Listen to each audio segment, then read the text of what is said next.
All right. Yeah, so yes, the Humanities and Communication degree at CSUMB, sometimes that throws people of what that means. And I think it's one of the holdovers from when the campus was new, and that it had to have a critical mass of students. And so they put several things together to form one degree, Humanities and Communication, but it's a really rich degree, and I think you'll hear from Stacy here in a minute. And at the end of my slides, I have some other alumni stories or comments from people who have graduated from the program to talk about what the degree has meant for them in their career preparation. So the degree has a core curriculum, and some of our learning outcomes are ethical and effective communication, social and cultural awareness, engaged creative practice, and humanistic inquiry. Those are our 4 learning outcomes. Humanistic inquiry, a lot of people are like, what's that? That's so confusing. And I'm like, oh, it's like simple questions like, what does it mean to be a human?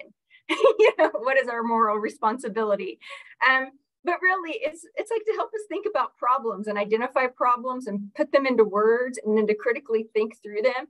I often say it's yes, we can, but should we? Or how should we do whatever it is in a socially just and responsible way? And so that's what humanistic inquiry is like the yes, but kind of questions that I think our students walk away with a deeper understanding of what it means to be a socially responsible human. Also in our core, you get several opportunities for experiential or hands-on learning. Of course, at CSUMB, all of our students take service learning, and up at the upper division, we have a lot of our service learning courses partner with local schools to think about things like media literacy or information literacy. We also have like an oral history program that goes out and talks to people in the community. We have internships that are available, and any student in HCOM can take an internship. We have every year, it seems like more and more partnerships. We have really robust internships in legal studies and pre-law, and then also in journalism and media studies. We have a lot of really longstanding partners in those areas.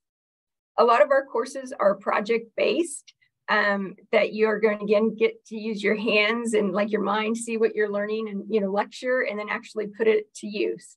And we have undergraduate research. We have 2 former research mentors of the year in HCOM. And so a lot of our faculty do research with undergraduate students.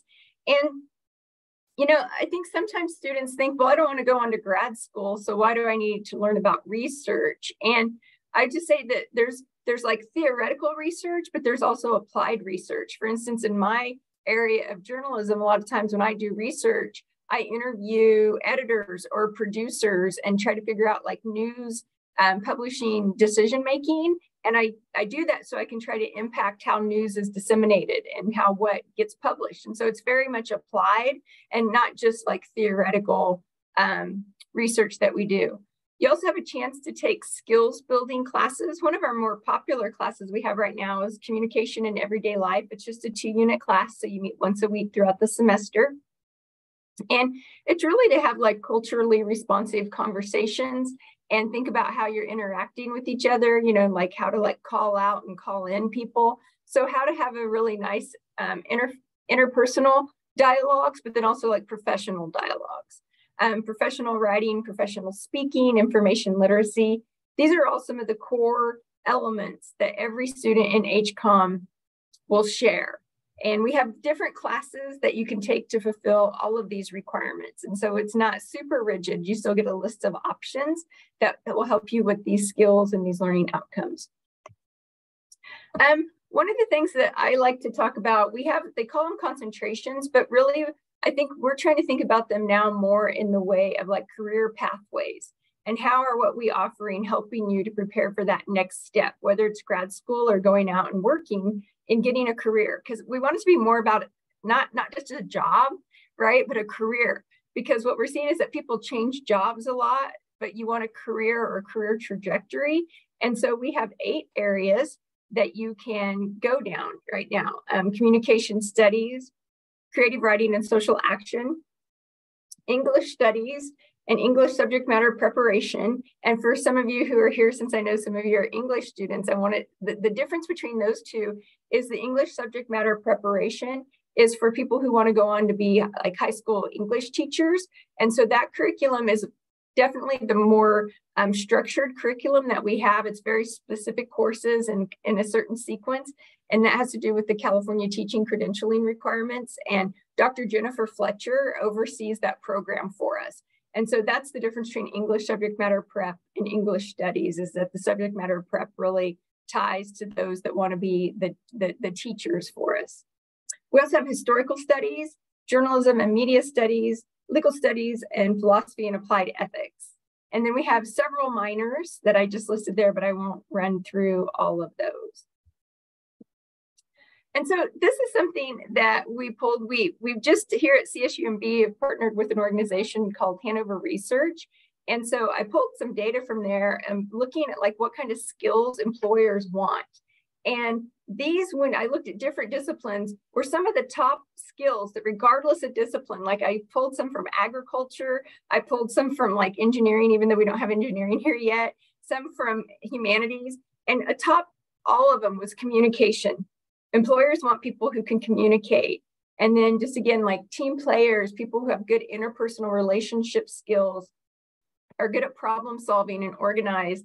I think the big one, of course, we can all relate to is that adaptability, flexibility, and tolerance for change. If anything in the last 3 years, I think we've all learned we have to be super flexible and have a tolerance for change. And so these skills or traits that somebody has can go with them again from job to job in a career pathway, right? And I think it's important as we see that people do change careers or jobs frequently.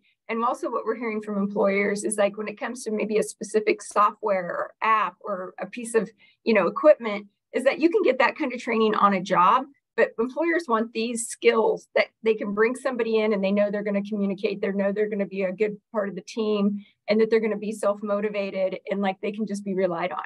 And I think that I would argue you get all of these, you develop all of these when you go through the HCOM major, because of the focus of our courses. And so all of these will come out in some of your classes and help you build those skills. So when you're talking with future employers, you can talk about these skills that they want and that you'll have them after coming to our degree.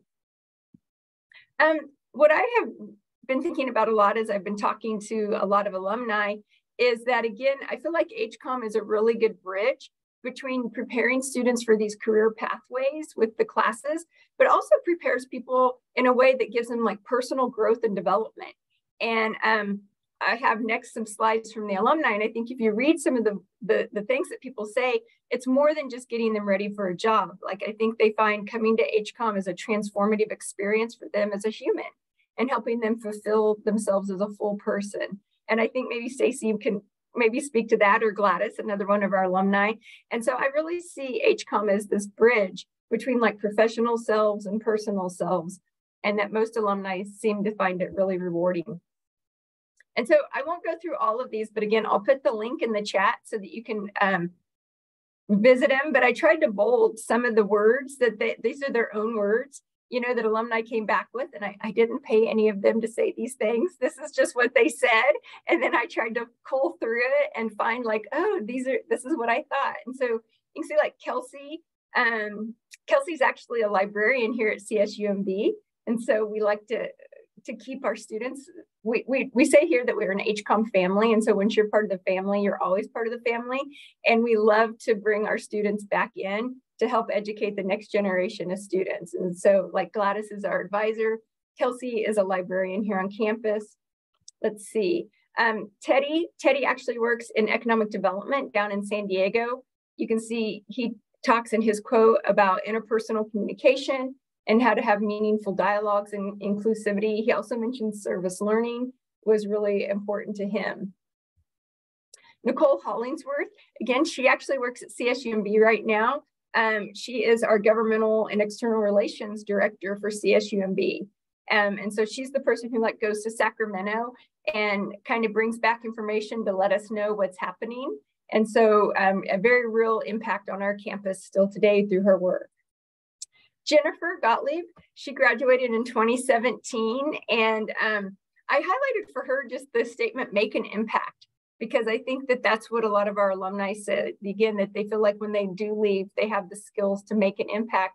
Jennifer is someone who graduated and went and got her master's degree, and I hired her back. And so she's been one of our lecturers now teaching Intro to Ethnic Studies.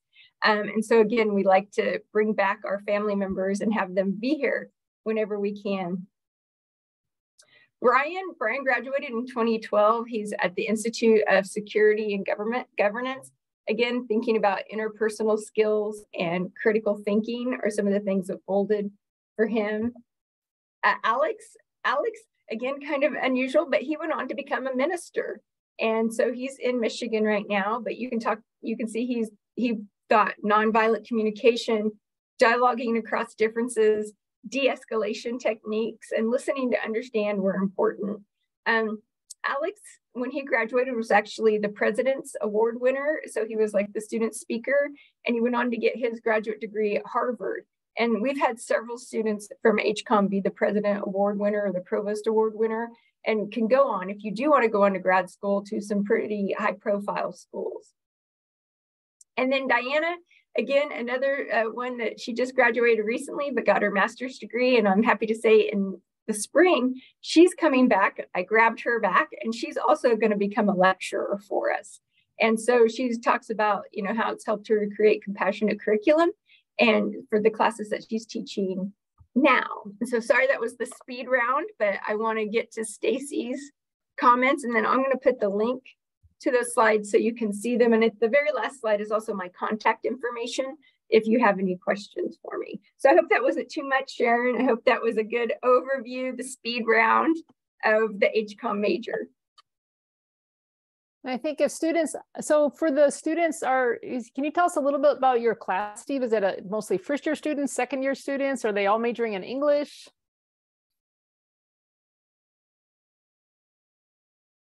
Was that for Steve? Sorry, that was for me. I thought that was for Sam. I was like, wait, what? Oh, we can't hear you. Right. Yeah. Sorry, no. So it is, I have a number of English majors, but not all.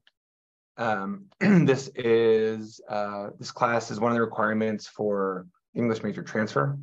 Or you could take Brit Lit, so we get a split.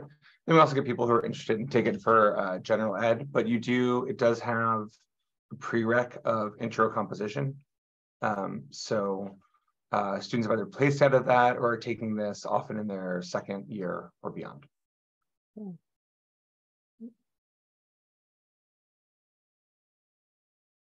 And then quick check in, Michaela, Azucena, Laura, Melissa, Gwen, Angel. You have anything to say about English or your interest in English, why you came to this class, or what you're thinking about going forward? Not to put you on the spot, I know I did prep you. Or you can put it in the chat too if you don't want to talk. Like how many of you are applying to transfer for fall? At least put it in the chat or thumbs up or something like that. You're going to try to transfer somewhere in the fall? Okay, so not yet. Oh my gosh, and then Sharon, I'm sorry, I forgot to say probably one of the most important things. I didn't have a slide for it because I was just talking about it. But HCOM, our major, we also have a scholarship that's only for HCOM majors. It's the Krause Scholarship. And you need 60 units to be eligible. So if you're transferring in, most likely you're eligible. Very easy. You just put in the general CSUMB, a scholarship application, doesn't take a letter or anything else. And this is money that's only for HCOM majors. And depending on the year, I've seen, like, the lowest award I've ever seen, honestly, was $1,500. This last year, the top tier of students, plural students, got $15,000. And then there were different tiers all the way down to $1,500. Like, I think we had $320,000 this year to give away. And sometimes we don't have that many students for whatever reason apply. And so again, my faculty, that's probably my hardest job as chair, is deciding who gets to be on that committee, because they all get to feel like Oprah, because they're like, you get $15,000, you get $15,000. Everybody wants to be on this committee. And I'm like, no, we only need 4 people. But so if you come here, there's a scholarship set aside just for students in our major. That's some big money, Because I mean, Sharon and Gladys would know, but I think our tuition and fees is still less than 8,000, isn't it? Yeah, it's like 7,100 and for tuition. So yeah, tuition and fees. $15,000 this year, and I think it was probably 6 students got 15,000, and then again there was like a 10,000 tier. There's a 7,500, a 5,000, and down to $1,200. So there are multiple tiers based on financial need. So sorry, I forgot the most important thing: money, free money. Yeah. So I'm looking through the chat. So we've got one person who's transferring to San Jose State for their technical and professional writing program, and then one to UCSC. So, okay. So do you want to go ahead and introduce Stacy? Yes. So we have one of our awesome alumni here who went to Cabrillo and then came to CSUMB and majored in HCOM. And thank you, Stacy, for being here. I'll just turn it over to you to share your story and what that was like for you to come from Cabrillo to CSUMB. Thank you. Yeah, I had a wonderful experience. Cabrillo transfer to CSUMB. I got my degree in Humanities Communications, concentration in creative writing, social action, and then another one in writing and rhetoric. I really am super thankful for my journey from Cabrillo to CSUMB. As many of you students who are maybe at Cabrillo are also working part-time or have multiple jobs and are trying to balance that student life as well. It was difficult. I did take some time off, and when I did decide to go back to school, I chose CSUMB and actually changed my major right before I entered into the HCOM department. And I'm very happy with that decision. As Sam said, I did learn a lot of skills in terms of how to communicate. Right now, my job, I'm a marketing and communications manager for the Community Health Trust of Pajaro Valley. And even before that, I was in this nonprofit sector as a communications manager. And there's just so many skills and things I learned during my time at school that I was able to just bring into my work. And it's been great. I've had a wonderful experience. The teachers are great. The professors are wonderful. I really liked the class sizes. It was very intimate. I was really able to build those relationships. And I think that's why, my former professor, Deborah Bussman, suggested, hey, I have know a student. And that's because we got on a very personal level and she knows me and my background. And I'm really grateful for that time and opportunity. And even just, in our classes, the opportunities to speak. And I'm a storyteller. I love telling my story. And I was able to be published in the ORDS, the Literary Arts Journal. I know there's the school newspaper. And I just feel like the professors are really there to work with you. I felt supported in anything I wanted to write, and they really wanted to help you with your craft and any career path you chose. I feel I see my other fellow students who would just kind of link up with the professor, and you just kind of really connect and grow with one and in your class as a whole. And just also speaking on that scholarship, I was a scholarship recipient. I got $10,000 my final year, which I was super thankful for, because at that time I wasn't working. I did not want to work. I did not want to do the school work balance anymore. And I am so grateful for that scholarship because it helped me finish, and I didn't have to worry about the finances. That was already covered. And just to know that that's available to students is wonderful. And I just had a wonderful time, a wonderful experience. And I'm super grateful for that. I was a commuter student, so my experience was a bit different. I was an older student, and but I still felt like I was able to be very involved. All the opportunities were still there and available for me. And it is what you make it. You build those connections, you take that initiative. And again, I'm really thankful for my time there, and I wouldn't have had it gone any other way. So yeah.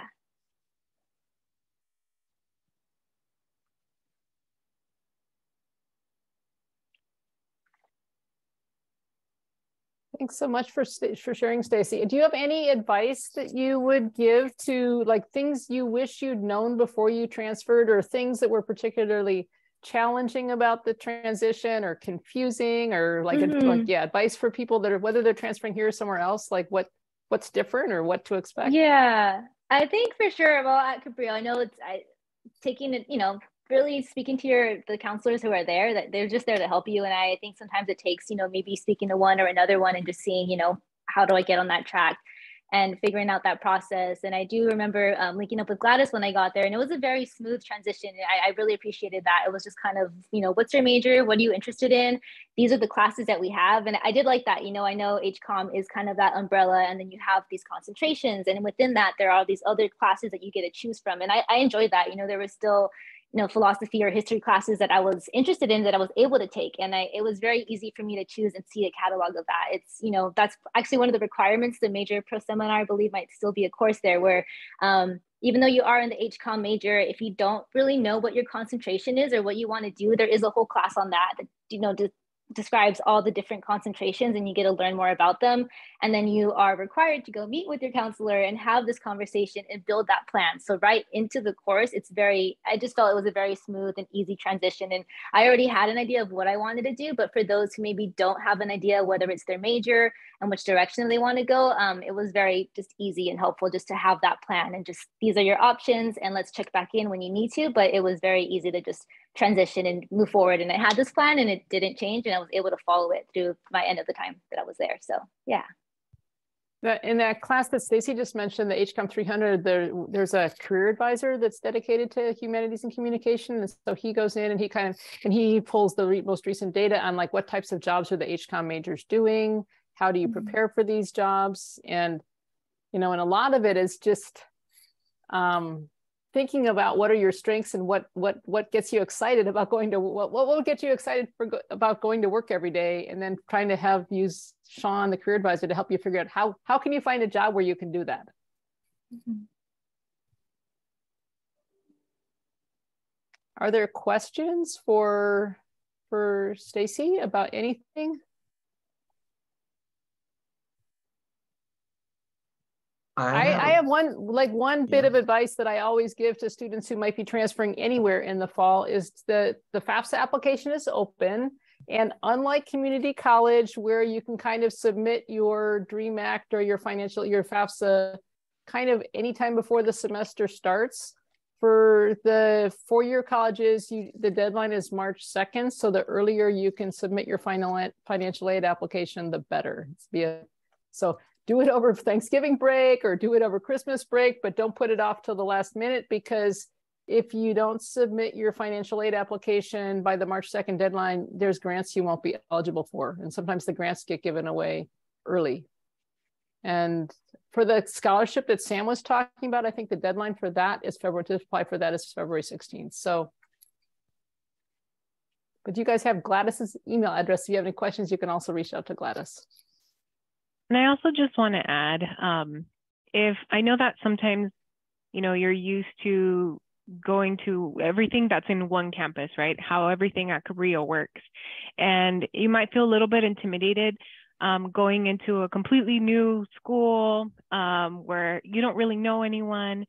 So just letting you know that if you do come to CSUMB or wherever you go, right away start researching who's going to be your academic advisor, right? Because your academic advisor can always be like your first go-to. And if they can't help you with that specific question, they can always guide you to where to go to and who to contact. So if you are coming here and if you are an HCOM major, or even if you're not, you're free to contact me and I can help you out with any questions that you may have. Yeah, I've got a question from both Stacy, your perspective, and folks at CSUMB's perspective. What are some things students can do who are planning to transfer that they can do now? So FAFSA was a great one, Sharon, but just in terms of other preparation or research. And then the second part would be, I know that once you transfer, you've got 2 years generally, then you're looking for jobs, right? So what's something that you would do in that first year of transfer to help keep you on that path? I think for preparation, and I think when it comes to job, I know they had mentioned the service learning opportunities. I've seen that be like a great link for some people who maybe are not sure the type of career path they want, but they are doing their community hours at maybe at a school or something, and they just realize, hey, I like this type of work. And I actually was able to do my service learning hours at the nonprofit that's here locally in town and that I had worked for at one point. And that was kind of where I ended up career-wise. I graduated and I already had a job. Like, this is where I was. And it was really cool to have that opportunity. And I know I wasn't the only one that had that experience in terms of, I know for some it was internships, for some it was just doing those community service hours and getting to try a little bit of this or that. And so I think, yeah, having that experience. And again, I know it's difficult, you're balancing school and work and all of this, but I think, you know, having that chance and it being worked into your course, like this is part of the class that you have to take. So you do need to do these community service hours. I thought it was a great opportunity, and it really just gave you an idea of, yeah, just the different jobs or opportunities that are out there for you. And it can lead to those connections, and yeah, you just end up building those networks along the way. I think service learning is kind of an example of you go to a different place and there's different lingo. And so do you want to explain just a little bit, because you're so steeped in the culture, Stacy, but do you want to explain a little bit what service learning is? Yeah, so the service learning and the service learning course is doing service in the community. So mine, I believe, so my concentration was in the creative writing, social action, and my service learning course was on creative writing. So we were linked up with different schools, and we got to either schools or after school programs, and we got to teach creative writing to younger students, whether it was middle school, high school, elementary. There was different age ranks. So you had that option too. Which age group do you want to, you know, work with? And I know there are different ones. I think Sam mentioned there was the oral history service learning, and there's different options. It depends on your major and your concentration as well, in terms of what is also available during that semester, you know, in terms of courses. So you do have those options. And again, like as I mentioned, you do meet with Gladys, and I believe they kind of have an overview of what's to come for the semester. So you can kind of navigate, okay, maybe this semester I'll take this course because I want to sign up for this service learning class down the line. So again, it's kind of really nice having that at the beginning, this overview map of what's available to you. So yeah, that service learning is basically doing community work, and it's worked into your course, and you get, you know, chance to reflect and share that experience, but also just, yeah, just serve the community that you're in at the time. So yeah. If I were going to, and Steve's first question was, what could people do to prepare for transfer? And I think that, you know, one of the things I would say is to work with your counselor at Cabrillo to double check on assist and make sure that if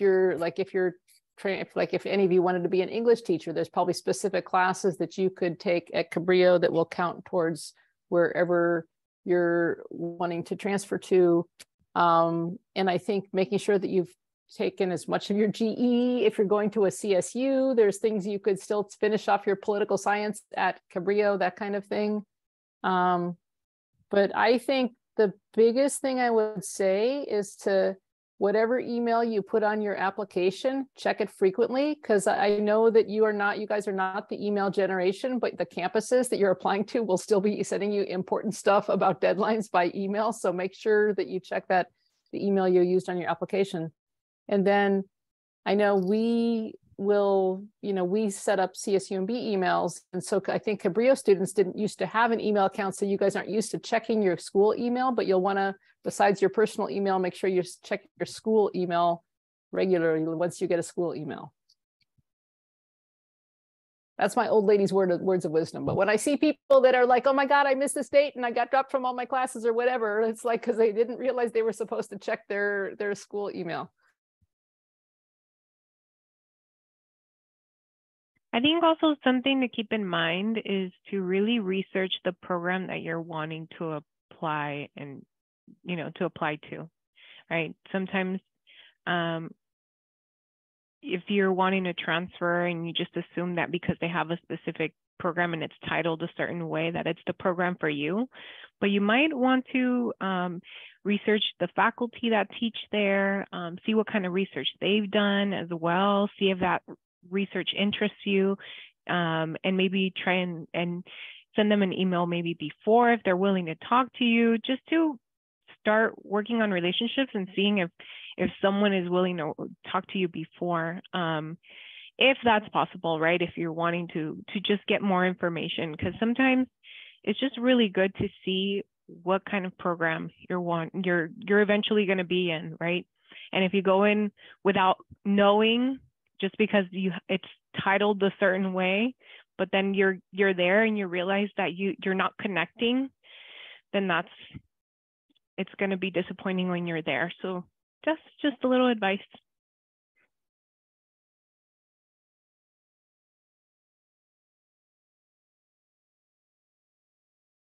Oh, you're muted. Oh, I was just going to say, does anybody have any other questions?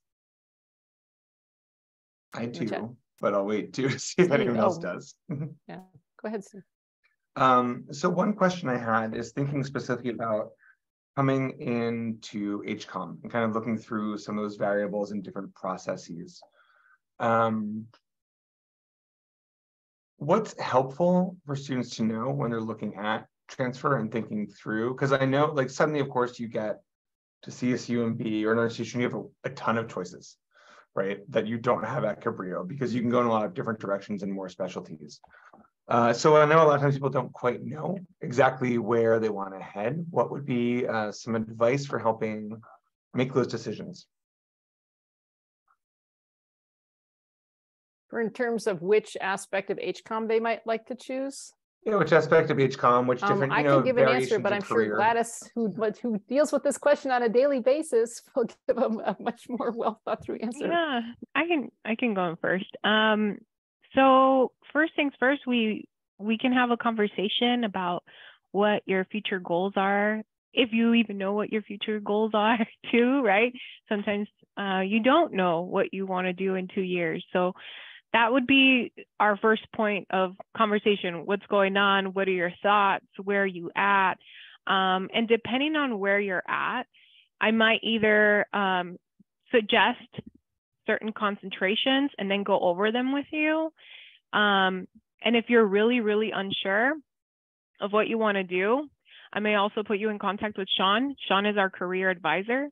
And so with me, you'll be going over academics, right? Making your individual learning plan. I'll make sure that you're on track to graduate. But with Sean, you can go over internship opportunities. You can go over maybe career exploration, what areas that you can go in with that link up with your AAT degree if you want to continue on that path, if you're earning an ADT degree. So it's just first things first, have that initial conversation, and then depending on where you're at, we can suggest different resources for you to utilize on campus. And yeah, but that's definitely something too that we go over in HCOM 300. That's the major pro seminar course that the majority of, transfer students will take in their first semester when they transfer. Mm-hmm. So the other thing I was going to say is just going to also say that because there's core courses that all students take, you don't have to figure out your concentration right away. So you can spend like your first semester or maybe even the first 2 semesters taking the core courses and doing a little bit of exploration for concentrations and getting a taste. And I think there's some things in the core that'll give you a taste of different concentrations too. So you can really, it's not like you have to walk in the door knowing what you want to do. And I have to just say one thing is that because I'm the advising director, all the people who have problems or complaints come to me, and I have never ever had a complaint about a single HCOM instructor that's teaching the major classes. Like, it's always like they're so happy and they're so grateful that the faculty are working with them and so supportive. And I have to say, it is what Sam said about the family. It really, for the students, it really is a family experience. I mean, it seems really cool. Yeah, I'll jump in there too. The other thing to think about when you're thinking of transferring is, trying to discern like what kind of learner you are and what makes you comfortable. One of the things about CSUMB is that for our program, most of our classes are still, I feel like, nice size. Like some of the more writing intensive classes are around 26 cap, but then 35 is probably the higher cap, except for our pro seminar may go as much as 60. But that gives you the opportunity to get to know your faculty and to talk with them and for them to get to know you. Interestingly, so I had a daughter who went to UC, and my son actually graduated from CSUMB back in 2019. He also, Stacy, got a job through service learning. And so I'm always like, service learning, a parent's best friend.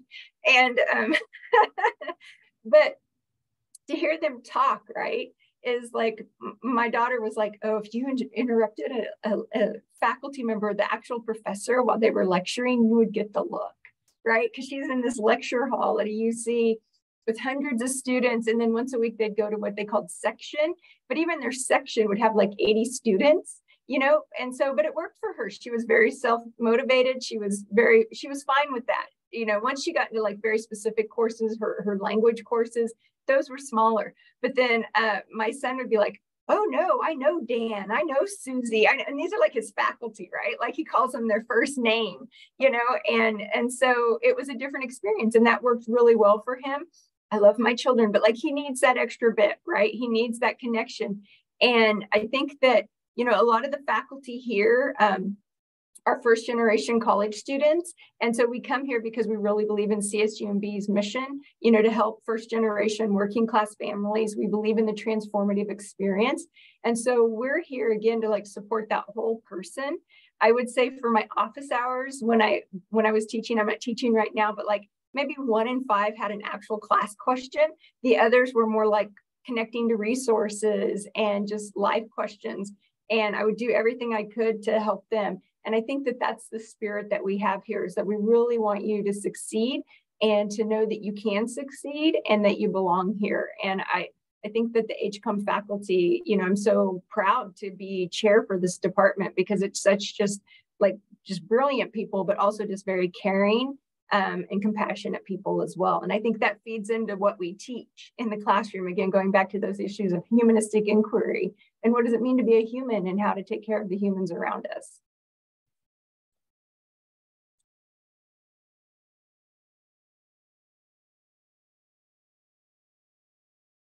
Are there any other questions?